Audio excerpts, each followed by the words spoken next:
And so today is the big day. I'm getting my first ultrasound, y'all. And I'm taking y'all with me on this journey. I got my little outfit on. I look bougie, classy, cute. You know the vibe.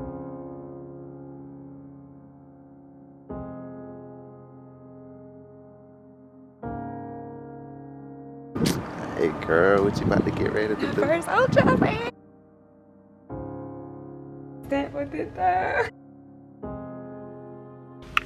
What's up, Nubian Nation? It's your girl Nubian Queen, and I'm back with a not so happy video. This is something that I've been hiding from the world for a long time. Like, I couldn't bring myself to talk about it because it was so painful, you know, and I'm finally at a point where I am comfortable being completely transparent about this topic. So December 7th, that's when I first found out that I was pregnant, the first time ever.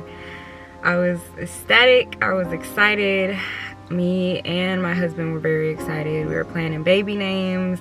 We were talking about what we were gonna do with our future child. We were thinking about outfits, talking about if it was gonna be a girl or a boy, having those little debates. We told our family, everything like that. And then when I went for my 12-week checkup, they told me that the baby was only measuring 8 weeks and that there was no heartbeat. So, mind you, at the time, I wasn't even aware that my baby wasn't existing no more, or wasn't breathing no more, because the appointment we went to that I showed y'all previously, that was my first scan. That was when I found out about the heartbeat for the first time. That was my 8-week scan. We got to see the baby. Nobody really talks about how bad the loss of a baby can take a toll on your mental. And I feel like miscarriage is like a hush topic. You feel what I'm saying? Like, most people, they don't talk about it unless they have until after they have their rainbow baby.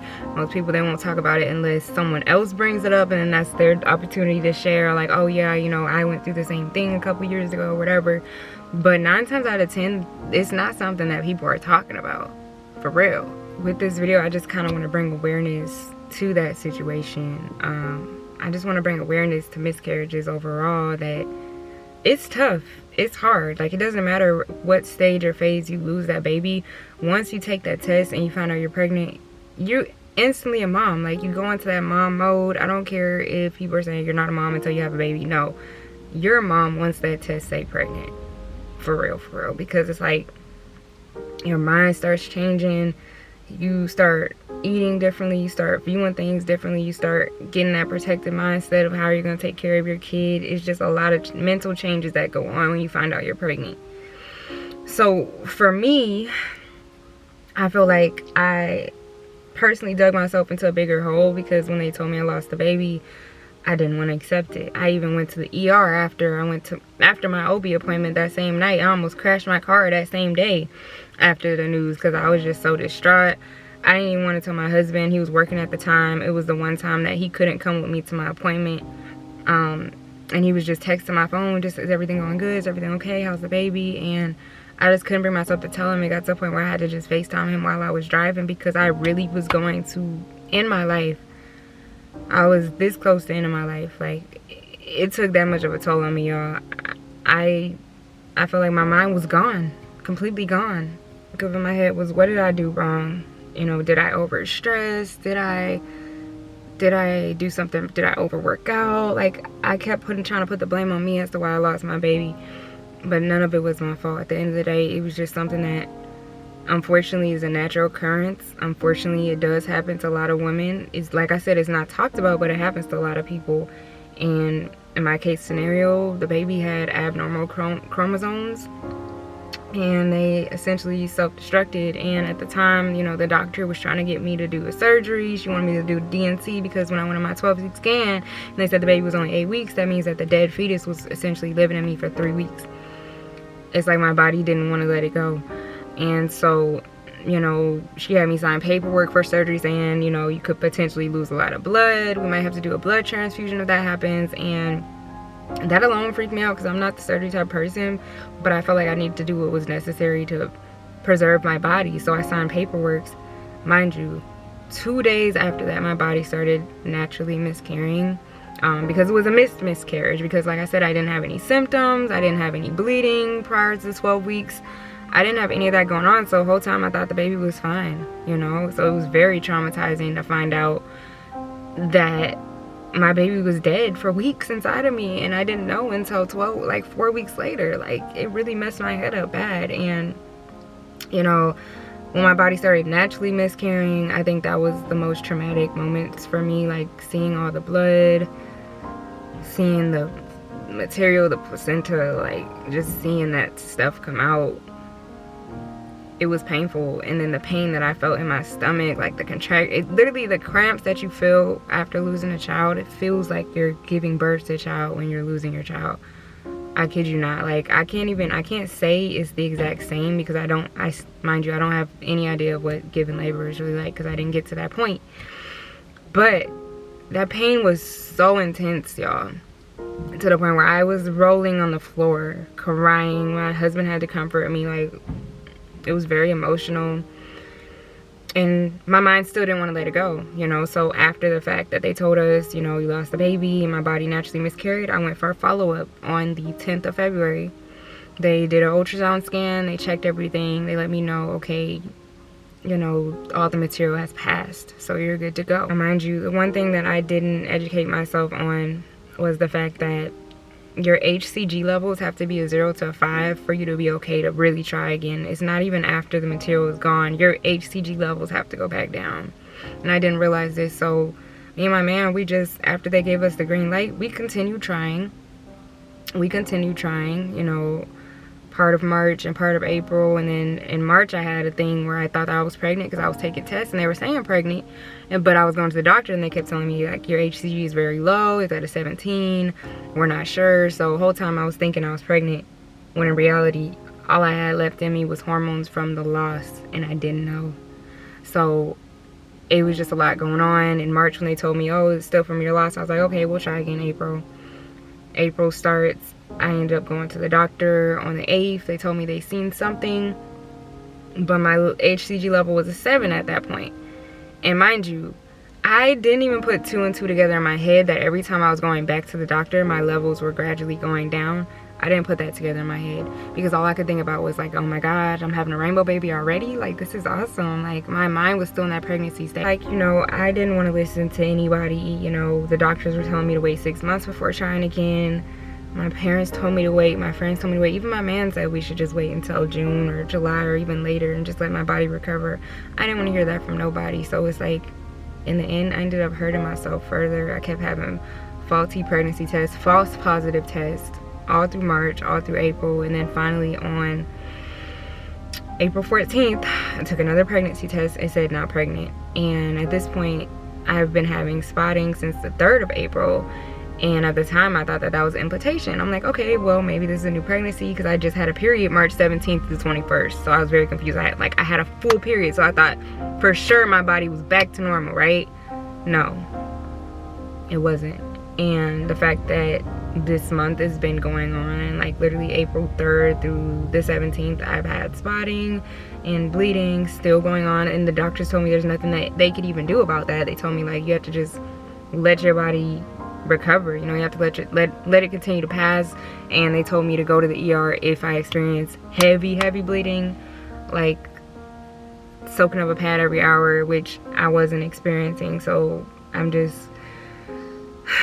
letting my body process everything. So anyways, it was so much confusion, y'all, with going to the doctor, going to these back-to-back appointments, them telling me my HCG is low, I need to be cautiously optimistic. And at one point they said that they seen a gestational sac of 0.22, and that was on April 8th, which had me confused, because when I came back on the 15th and they said they saw nothing, I was thinking, like, okay, what if I went through another loss and I didn't even realize it because I didn't give myself enough time to heal. So it's like, once they actually showed me the trend of how my HCG was going down every time I visited, that's when it clicked in my head. Like, that's when it finally clicked in my brain that I was never pregnant April or even March. It was just from the last loss. And I truly didn't give my body enough time to process everything, because my body's never been through anything traumatic like that. Like I said, this was my very first pregnancy. Like, now it's like I went through so much, y'all. Like, literally, I was through the months of like March and April, between those months, I was so stressed. Like, I ended up, you know, even though I was trying to get pregnant, I fell into drinking margaritas and just doing everything that wasn't good for me, that was unhealthy for my body, because I just didn't care no more. I even got to a point where I felt suicidal. Like, when they first told me the news of the loss back in February, I almost crashed my car. I just couldn't handle hearing that type of news after being so excited, after telling so many people, posting it on my social media, everything. I just was so stressed out to the point where I felt like nothing else mattered. Like I said, I almost tried to kill myself. It was bad because, like, I couldn't believe that that happened to me. Like, I didn't expect it to happen to me. I didn't want that to happen to me. You know, like, I thought that I was perfectly healthy, which I am still. But it's like, stuff like that happens. You can't control what's going to happen to your body when you experience a pregnancy for the very first time. Because in reality, our body sees babies as parasites, right? You got this thing just growing inside you. Your body's like, hold up. Sometimes your body will reject a whole baby growing, and I had to educate myself on that. Like, y'all, when I tell you I was tracking my ovulation like a crazy lady, like, I still, to this day, I still have the box of all the HCG strips, the ovulation strips from Pre-Mom. I got all these clear blue tests that I was taking, but I had, like, if I opened my drawer in the bathroom, y'all would see like 30 plus tests in there. When I just got obsessed with just testing myself every 3 days to confirm that it was still showing pregnant. Like, I became obsessed with the idea of a baby. It got to the point where I was actually idolizing a baby above everything else in my life. I fell off my content. I fell off at work. I started make calls long and not doing what I was supposed to do. I wasn't working out, you know, and I'm a gym freak. Like, I'm a gym fanatic, and I stopped doing the things that I truly love to do because my mind was so set on having this child that I was in denial for a very long time. Honestly, I'm in a better headspace now, which is why I'm able to talk about it without feeling no type of way, because, like, at the end of the day, I just accepted it. It is what it is. You know, sometimes God uses our pain to help bring others out of dark situations, and that's why I felt the need to speak on this situation, because who knows, I don't know who's watching this video, I don't know who's out there who's experienced this or went through something similar, but I just want to tell you that you're not alone. You're not alone. And my biggest resort was going to God, because if I didn't have God, I would have killed myself that day. And I'm just being very transparent with y'all, because just, you know, when you're planning for a child, your whole perspective changed. When you feel that baby inside of you, not even if you're at the stage where you don't feel it, if you're at the stage where you got to see the heartbeat and they give you the pictures, you know, it just changes everything. Like, it changes everything. And the most I can say is, like, all I can do now is keep being prayerful, keep having faith, because I truly believe everything happens for a reason. And I believe maybe, like, the time that it happened, it wasn't the right time for us, or it wasn't my season to have a baby. I truly believe that I'm gonna be blessed with a rainbow baby soon. It's just not gonna be right when I want it. And sometimes in life, we don't get what we pray for right when we pray for it. That's another thing. Like, we might pray to God for something, but we expecting him to be like a right now God, like a genie, like a magic genie that we asking wishes for and it gets granted the next day. No, God don't operate like that. God don't operate like that. He could see the future. He sees the things that we don't see.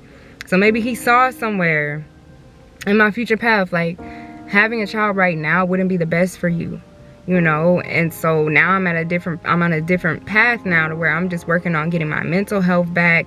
I'm working on getting my body back. I'm working on getting my content back out there. I'm just working on everything that I dropped off since when I first found out I was pregnant back in November. Like, it's literally been 5 to 6 months of me feeling like this in my mind and just going crazy and just feeling kind of like alone. Not to say that I was alone. It's my husband. I commend him. He's been so supportive through this whole thing. He's been there for me the entire time. But as far as, like, openly talking about this outside of me and him and outside of, like, my personal family, I wasn't ready to do that. And in a way, it hindered me from everything, because, like I said, I had announced it on my close friends that I was pregnant. I was sharing my journey, the ultrasound pictures, everything, and I just felt shame. And I just didn't know how to cope with how I felt. the only way I knew how to cope was to keep trying. And I felt like I was never gonna be happy again until I found out that I was officially pregnant again.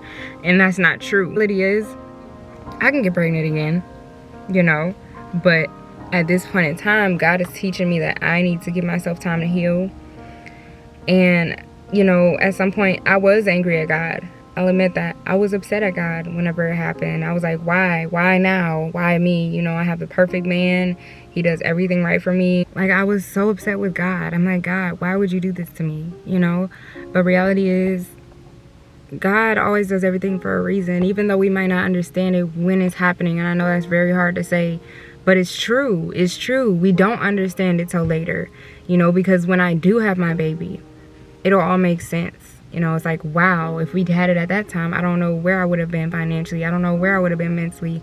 You know, it's like God does everything for a reason. And I had to realize that through this situation. And so I'm definitely in a better headspace now, you know, to the point where I'm not going to let this just continue to eat me up. It's been way too long. It's been months. And it's time for me to get myself back right. You know, it's time for me to find myself again. And that's truly why I'm making this video, to just find myself again and to honestly bring light to miscarriages, because like I said, it's an unspoken topic. It's like taboo. People do not talk about it unless you tell them, hey, I've had one. Then like, oh yeah, I went through that as well. And it's like, you would never know unless you went through it and you told them, or they had a successful pregnancy and then they double back and talk about it. But I feel like personally, I'm gonna talk about it now. Okay, because there's people out here that are struggling with this current situation that I'm going through right now, and they need to watch this video.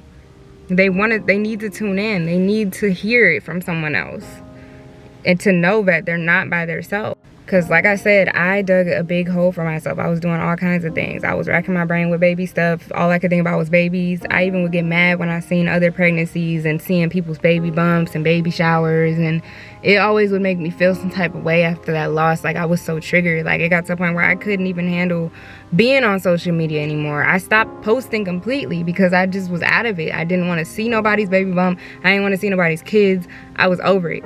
But now I feel like my mind is re-strengthened.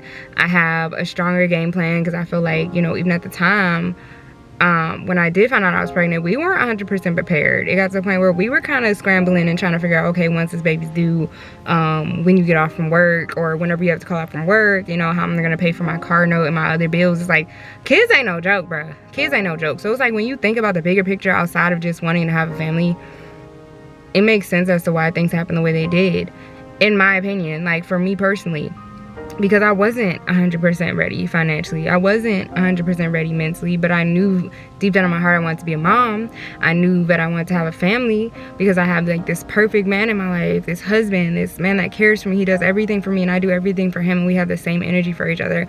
I just felt like it would have been perfect. But sometimes our plans aren't God's plans. Like, our will is not God's will. God's will has something different for us. Our will, we be thinking like, oh, we gonna pray and this gonna happen. No, that's not how God operates. So I wasn't really in my right mind, y'all. I was feeling like I was going mentally crazy the past couple of months, because that's literally what consumed my thoughts. And I realized I can't let this overtake me, you know, even though it's a sad thing.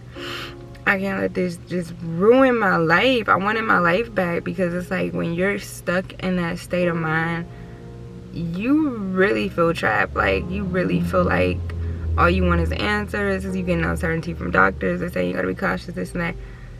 You just want everything to be fine. You want everything to run smoothly. But sometimes in life, things don't go the way we want them to go. And sometimes we have to accept that that's the way God wanted things to be for a reason, you know. And that's just my take on it, y'all. I don't want to keep talking, because mentally I'm processing to heal from this situation and get my mind back right. So honestly, I'm focused on getting my body back in the gym. I'm focused on stacking this money up. I'm getting back refocused, because my focus was completely gone for the last like 5-6 months now. That's why, and that's another reason why I've been on that cut, y'all. That's another major reason why I've been like MIA because I just been dealing with this for the past couple of months. So I just wanted to share my story. I hope that this helps somebody else out there that experienced the same thing or is currently going through the same thing right now. Like I said, you're not alone, and the best advice that I could give is to give it to God.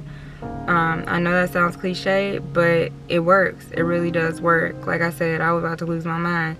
I almost committed suicide. I started drinking margaritas and everything. Like, but God changed my whole situation around. He changed my whole perspective on it, and that was my whole point with this video. Like, He's the only one that knows our future at the end of the day, and that's just something I had to accept, you know.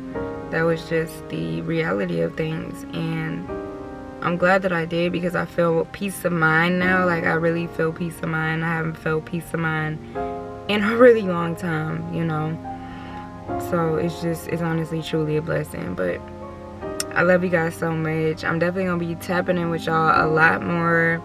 I got some video ideas that I've written down that I still have yet to put out there, so I need all the encouragement I can get right now. You know, y'all can reach out to me through Instagram. Y'all got my social medias. So, you know, y'all know I always post in the bio. So if anything, you feel like you need somebody to talk to about this situation, if you're going through it, or you know somebody that's going through it, have them reach out to me. You know, we can have a whole conversation for real. But anyways, I love you guys so much, and I'm gonna see you guys the next time I drop a video.